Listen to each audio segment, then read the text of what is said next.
My father. February 29th is Rare Disease Awareness Day. Sharing my father's illness, SCA3, the Machado Joseph disease. Hello, for this Rare Disease Awareness Day, I wanted to share with you the disease that has been in my family, spinocerebellar ataxia type 3, or for short SCA3. This illness has more than 35 different types, with type 3 being the most common. It affects the cerebellum, affects walking, speech, movement coordination, balance, and there is still no cure for it. This is a genetic disease, and like many other genetic ones, a cure is hard to find. I never got to know my dad. He had begun to show symptoms when I was born. As long as I remember, we were always helping him walk, first with a cane, then with a wheelchair.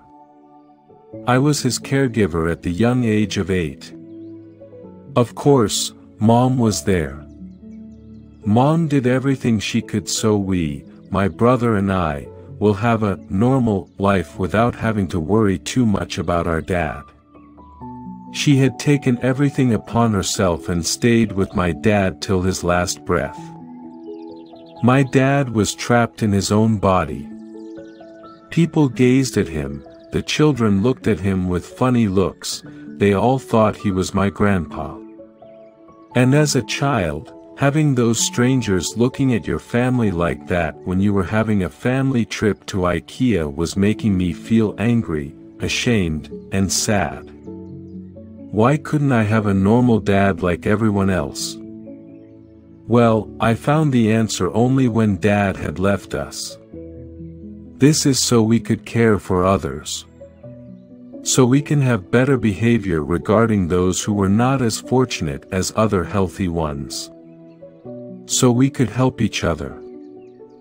Even though my dad's mind and intellect remained the same, people looked at him as he was stupid, with his blank expression and drooling all over his shirt, or when he was still able to walk, people thought he was drunk because of his loss of balance. But he was still laughing at my silly jokes, that no one ever laughed at, had better memory than any of us, knew every route's directions, recipes, drew such beautiful portraits.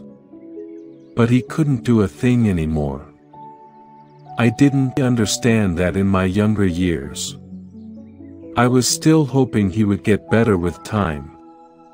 We don't talk much about this matter in our family.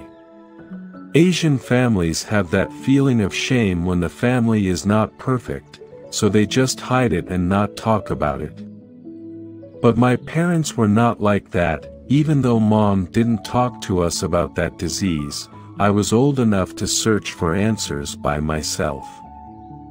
And then I knew my dad was like that despite his will. Despite his efforts, he couldn't do anything. He is always somewhere in my mind and heart, even though we didn't have that father-daughter relationship, and I was angry at him for a long time. Even though he was unable to do a thing, he was still thinking about our own happiness in his own way. There were bad days, but also good days. I try to remember the good ones but still think, have I done enough for him? I want to express my thanks to every nurse out here. Without them, my dad would have been long gone and my mom would have been dead tired. I also would like to thank every doctor and researcher from around the world who are still trying to find a cure. The disease doesn't affect just the patient, but also impacts the family, friends, their work, the healthcare, the medical team. Let's hope for a better future for every fighter. I hope I changed your point of view regarding people with disability. Not everyone is born equal, but let's learn to live equally. If you can help others in need, then do it.